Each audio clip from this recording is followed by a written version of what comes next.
Hi everyone, this is going to be the tarot reading for Scorpio for September 2022. This can apply if you're a Scorpio Sun, Moon, Rising, Venus, Mars, as well as North Node. So be sure to check out the other videos in case this does not resonate with you. Keep in mind this is a general reading, so not all the messages may resonate. And I also wanted to mention that I'm taking up bookings for personal readings now.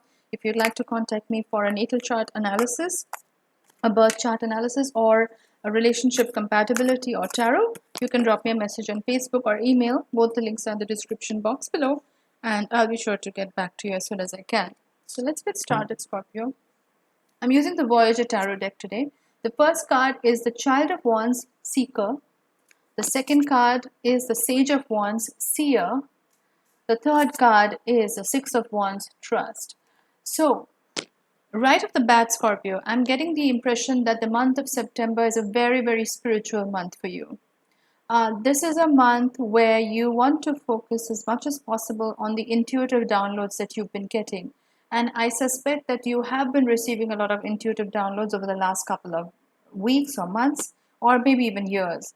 But this month, especially, is about tapping into that spiritual frequency, because you are going to be getting a lot of spiritual downloads, a lot of intuitive messages. And these can come in through literal messages. Maybe you see it on your phone, through some other media, or you hear something or you watch something on the television and it suddenly makes sense and it's very out of the blue. That's how you know that it's a download or something the universe is trying to communicate with you.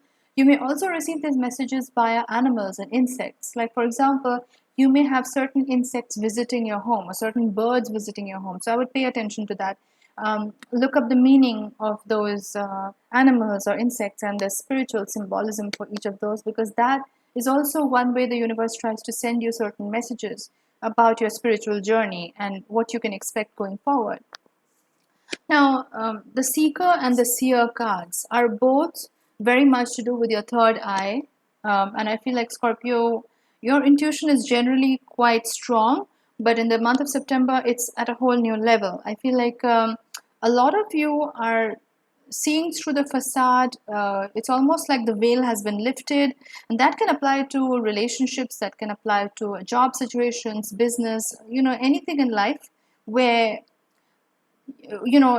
things are not the way they were. For example, you see the truth of a situation. I think what I'm trying to say is you end up seeing the truth of a lot of situations in the month of September.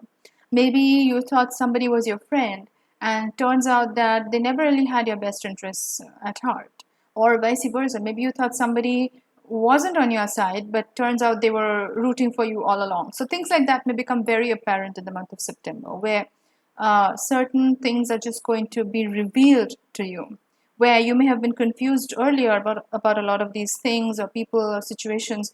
Now it's going to get very clear.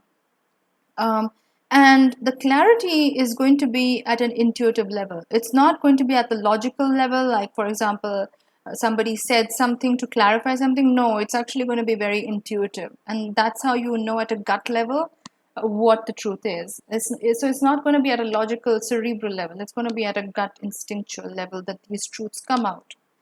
And you're not going to be able to deny these truths anymore in the month of September. It's going to be so loud, like your intuition is going to be so loud, and it's going to be telling you firsthand what is and isn't meant for you, that it's going to be impossible to ignore it, basically. Now, the Seeker card is also the energy of it's not just about spirituality and meditation and things of that nature. It's also about saving up for a rainy day. It's also about seeking things that can help you preserve yourself.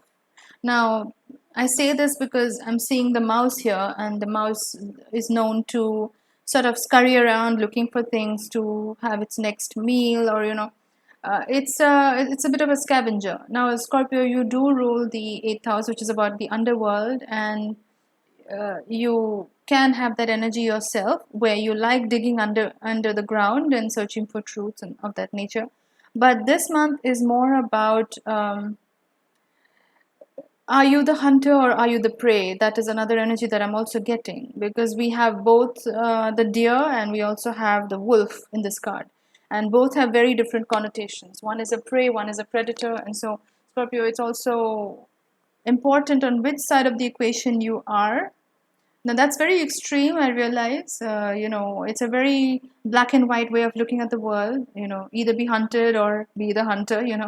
But I think September is, in a way, going to reveal to you who's out to get you and who is out to help you or has your back, so to speak. And you generally know this, Scorpio. You're not somebody who that entertains too many people into your inner circle. You're quite private, and you only allow people that you trust into your inner circle. So you are not the kind of person that will trust indiscriminately. But September is going to shine a whole new light on this and give you other dimensions to this aspect.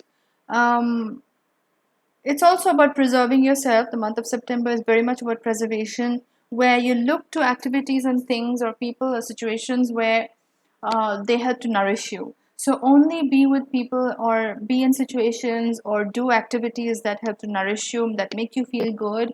Uh, so stay away from people, situations that make you feel bad or leave you feeling drained. And I think, as cliched as that sounds, and as much as it's like stating the obvious, it's amazing how many of us fall victim to that. Like, we still stay in situations which don't really serve us. We still help people out that don't really have our best interests. So it's really important to be discerning. I think September is about being very discerning.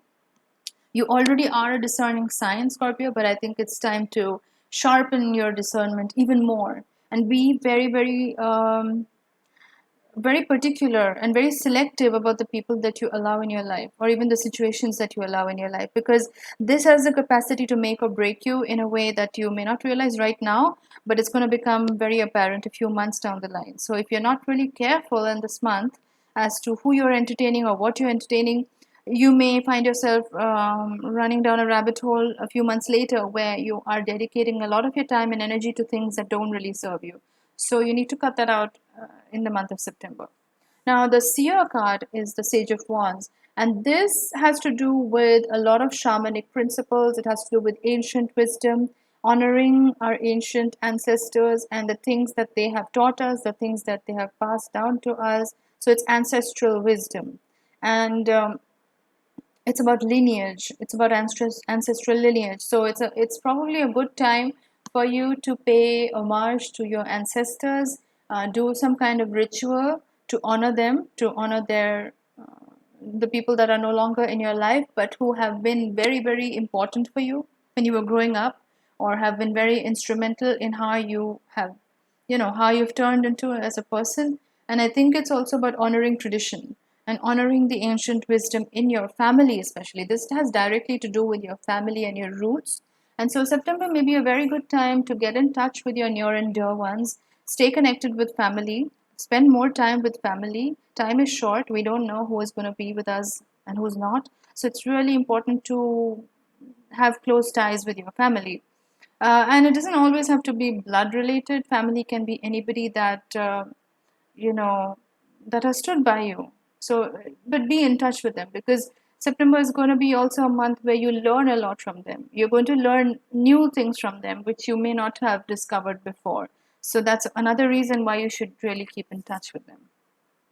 The next card is the Six of Wands, the Trust card. This is again about having hope in the universe, having hope in the beauty of the universe, in the fact that the universe is always good and kind and benevolent, and it always has your best intentions at heart. And even if you can't see the path ahead, like a lot of us, especially this month, so many planets are in retrograde, so a lot of things may not be moving forward, and that can lead to a lot of confusion in our minds. We may be wondering what's happening, where are things going, why does it feel like it's in limbo? And Scorpio, you're a fixed sign and you like to be in control, so this can throw you off balance. This can be a little uncomfortable for you, not knowing where things are headed or not having control over things. But it's important to trust in the universe, and even if you can't see the path ahead or if you don't know the answers, telling yourself it's okay and telling yourself that you're going to figure it out anyway, or the answers are going to come to you. Like, remember I said that you're going to receive a lot of spiritual downloads. towards the beginning of this video, that's where you're going to find your answer. So it's important to really pay attention to that. And it's also important not to sweat the small stuff. Like, don't get so caught up in the analysis, because Scorpio, just like Virgo, Scorpio, you can also be guilty sometimes of over analyzing things, because you feel like if you analyze something too much, then you finally figured it out and you have some kind of control over the situation. But you really don't. And, that's the truth of it. We don't have control over a lot of things. The only thing we can control is ourselves. And so it's important to focus on that element and not sweat things too much. The next card I'm getting is the Chariot card. This is Cancerian energy, but in your case, this has to do with your energy in the month of September.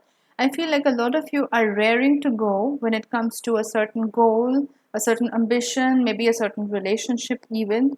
But I feel like it has more to do with your goals in life. I don't think it has so much to do with a relationship, but it has more to do with your goals, your aspirations, your dreams, the bigger things in your life. Where do you see your life being headed? And though it contradicts a little bit with the trust card, because I'm telling you, like, even if you don't know the path, still trust the universe. Yes, you have to trust the universe, but you also have to put in the effort. And that's what I mean by the Chariot card. Like, you still have to move ahead. You still have to put in the work that's needed to reach where you need to reach, So it's not about complete passivity. Like, I know a lot of the other signs, I told them to be passive. I told them don't make things happen. But in your case, Scorpio, you still need to put in the effort. Like, you still need to go out there, put yourself out there, do the work that's needed to make sure that your dreams manifest into reality. The Chariot is also about initiating things. So if you feel like you need to go someplace or be somewhere or achieve something, don't just wait around for things to fall into your lap. I think it's a good time to initiate it. I think it's a good time. And again, like I said, a lot of the other signs, I told them not to initiate. But in your case, I think it's a good time to go out there and at least put in the first initial effort that's needed to make it happen. You don't have to go all out, but at least the initial steps that are needed to make something happen, I think you should really go ahead and do that. So those are your messages, Scorpio, for the month of September. If you like this video, do give it a thumbs up. Your likes help my videos stay relevant in the YouTube algorithm and help other people who are looking for similar topics to find my videos. And if you like this video, if you resonated with it, do drop in a comment in the comment box. I love reading your comments and interacting with you. And if you'd like to book a reading with me, definitely drop me a message on Facebook or email. The links are in the description box, and I'll get in touch with you as soon as I can. Thank you for watching. I'll see you in my next video. Bye-bye.